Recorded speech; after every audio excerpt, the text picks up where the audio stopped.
There are no shortage of opinions out there, especially when it comes to what you should do with your money. And on this week's Talking Sense, we're going to go through some of the worst financial advice we've found on the internet and everything you shouldn't do. So I know we've talked about, what is it, self-appointed gurus? Yes. Is that what you call them? Yeah, I think that's something like that, yes. And I think there is a lot of information out there. And sometimes the advice in and of itself isn't bad, but it may not apply to you. But these are genuinely bad pieces of advice that we have heard from TikTok and YouTube that we brought in today to talk through. And the first one I actually got sent this weekend from my brother. And the advice in and of itself can be good, but the way this person was selling it, I was a little concerned about. So what they were talking about was if you own a business and your kids work for you, that you can pay them a salary up to the tax-free amount, whatever that is in the given year that you're in, and then help them start some retirement savings. And in theory, I think that's a great idea because paying them a salary lowers your book. I get all that. Here's where I got concerned is he said on paper, you can pay your kid XYZ dollars. And I went, wait, are you not really paying them?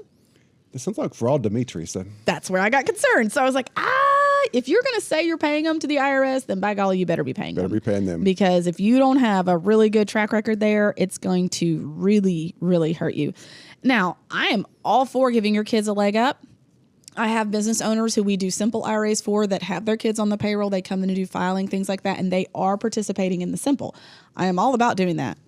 However, make sure your ducks are in a row and that you can justify their pay. You can't just pay them an unrealistic, like you can't pay your 4-year-old $10,000 a year, and that it's traceable. So, TikTok, sorry guys, I don't fully agree with it, but I like the idea. So our next one, I'm going to let you lead on that one. Okay. Max out your federal student loans. It's the cheapest money you'll ever borrow. When I heard this, I thought there was one time, it gives you palpitations. It just makes my heart just... The idea of just debt in general, yes, for no good reason. Yeah. I mean, there were kids that got cars when I was in college with their student loan money. Can you imagine? Like, I get the concept. They were like, well, I'll pay $3 for this instead of $7 at the dealer. But I was like, but it's still debt and you didn't actually need a car. Exactly. Like, you didn't need that car at least. I can remember people taking more student loan than they actually need to pay for their tuition and living expenses. Mm-hmm. And that was many years ago. And it's still happening. I know medical students can take up to $50,000 per semester, I believe, or maybe it's a year. And many of them do it even if they don't need it just because there's the what ifs. But if you say to yourself, I'm just going to borrow money because it's cheap, that is setting a really bad habit for the long term. Anytime someone tells you to borrow as much money as possible, that's probably not the best idea. Mm-hmm. And, when you go to Walmart and you find something on clearance, that doesn't mean you have to buy it. And my husband and I have joked with each other about this before where we'll come home with something, we're like, but it was so cheap, but we still didn't need it.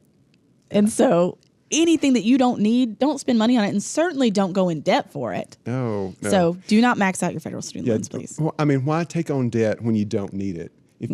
That's just bad advice. Bad habit to build. And also, just because it's cheap doesn't mean you need it either. Right. So we got to stay away from that student loan debt because that's something that can hang around for many, many years. And I think a lot of people are graduating with a lot of debt, not realizing that their career doesn't pay as much as they expected, and it takes them forever to pay it off. So please do not just get into debt unnecessarily.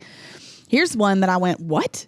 It says, savings doesn't matter when you're young because the money you'll make when you're in your peak earning years will make the early savings irrelevant. And that's just not true. No, building those healthy habits when you're young translates to lifelong habits. Yes, if you're spending every dollar you make when you're in your 20s, you're probably going to continue spending every dollar you make in your 30s, in your 40s, in your 50s, and then you're going to get blindsided with something when you have to retire and you don't have the funds to do it. Exactly. And also, if you don't build that habit of savings when you're young, then you're probably going to develop the habit of taking out debt when you're young. And that will just continue on later in life. There's this other thing we talk about a lot when we're educating clients. We call it the cow story, but it illustrates dollar cost averaging, which is the fancy jargon word for the benefit of continuing to contribute over time. So the market goes up, the market goes down, it does its thing. And if you continue to put in over a long period of time, That's how you win in the market volatility. So if you're not participating, then you're missing out on time to do that. And the longer you're in, the more likely you have positive returns. We've seen the research on that. So if you're just not participating and then you try to do like a full court press towards the end, you don't have the bandwidth to really use the market to your benefit. Exactly. Teresa, when you say that most of our clients that come in, most of them have contributed to a 401k throughout their whole career. Yes. Now, we do have some who come in later in life and do the full court press, but it's still difficult for them to maintain their lifestyle. Well, and I think in about it retirement. like when I plan for the morning, for instance, at home, there's times where I tell myself, I'll just get gas in the morning. It's not that big a deal. And it always ends up being a big deal when I wait to the last minute to do something. I joke that I'm like Murphy Law's poster child. Yes. If I wait to the last second to do something, it's going to blow up in my face. I had times where like a paper wouldn't print all of a sudden, things like that in college. Yeah. But I think sometimes we do that. And yeah, you may be able to figure it out, but why put yourself through the stress of it? Why not get a plan young, maximize the opportunities you have so that you can just take a transition into retirement, not have to go running into it. Yes. So that's my view. But that I think a lot of people would benefit from not getting short-sighted. Yes. Maybe is the best way to put it. Exactly. So the next one, take out $80K from your 401k to pay off your debt. Teresa, why is this a bad idea? So a lot of people think, well, I'm paying myself back. But what they don't realize is those dollars are not invested. You are paying an interest rate. There's a fee to do it in the first place that you just lose. But you are paying an interest rate, but it's not the same as what your returns on those dollars staying invested might have been. But the bigger kind of glaring red flag for me is if you want to change careers, which statistics tell us a lot of people are doing, if you try to roll over that account to your new employer, that becomes a distribution. Typically, it's going to avoid the penalty piece, but you're still paying taxes as if you made that money. So if you added $80,000 to your income in a single year, that is impactful for taxes. And so I really discourage clients from doing that. There has been one time where I felt like it made sense, and this was in the case of someone who works for the VA, and they are a lifer there. They've been there for 15 years. They're still young. They're going to be there forever. And they had a major medical expense that was genuinely stressing them out. And I knew this person's never leaving that place. And I thought, you know what? It wasn't $80,000, first of all. It was a lot smaller amount. I thought, you know what? That situation, it's not highly impactful, but it's going to make a big difference for you. Let's just go ahead and consider it. But if you haven't developed healthy financial habits and you have $80,000 of debt, you're probably not just going to miraculously have them starting tomorrow. No, healthy habits are built over time, whether it's saving or getting into debt. Those habits build over time. So you've got to start them young, stay with it, and just don't do it. And so as an alternative, I would encourage you to manage your debt by creating a plan and start paying towards it. Because again, if you don't have the surplus money now, then taking it out of the retirement fund is probably just going to clear the slate for you to rebuild it again. Yes. So do the hard work of paying it off over time. And I want to talk to you about, a lot of people don't realize that your 401k has a limit on how much you can pull from it, and usually will not allow you to take another loan until you've paid off the first one. So again, if you're creating this habit of using that as like a piggy bank that you can dip into, you're really setting yourself up for failure in the long run instead of doing the hard work of making sure that you are staying within your means. And I do want to circle back because it's sticking in my brain. We were talking about the federal student loans thing because I don't think a lot of people realize this. It's different than it was when I was a kid. So when I was 18. When I was in college, you got one loan per school year. Yes. Okay. Nowadays, you get one per semester, and it can be multiple sources per semester. If you are taking out that maximum amount, it is really hard to lose track of where you're at. I think it's just like using credit cards. If you use them consistently, and I'm not saying you shouldn't, but just work with me here.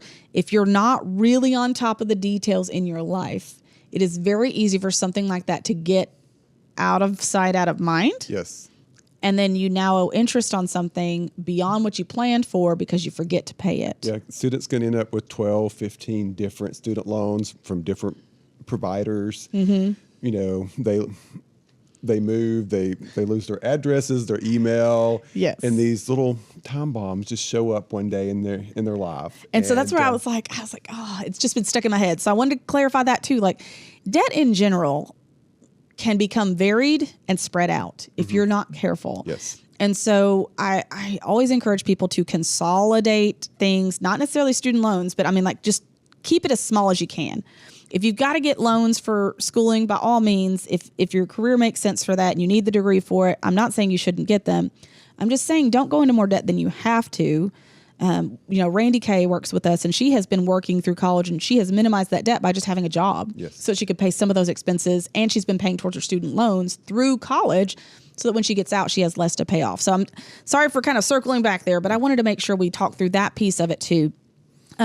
So let's go back to the employer plan. Another thing that can be a challenge with that, and we had this happen here in Little Rock with the client that I have, they had their employer plan through one provider at Baptist, and then Baptist switched providers. They did not, during that like short window when you can just transfer things over, they didn't do it then because they were busy. Life happens. And so now they have this loan that just exists and that is accruing a cost through interest that they can't pay back through their payroll because there's no mechanism to do that any longer. They're no longer with that provider. So they don't really have an easy mechanism to pay that loan off now. And it's just sitting there accruing. And that interest is cutting into their gains.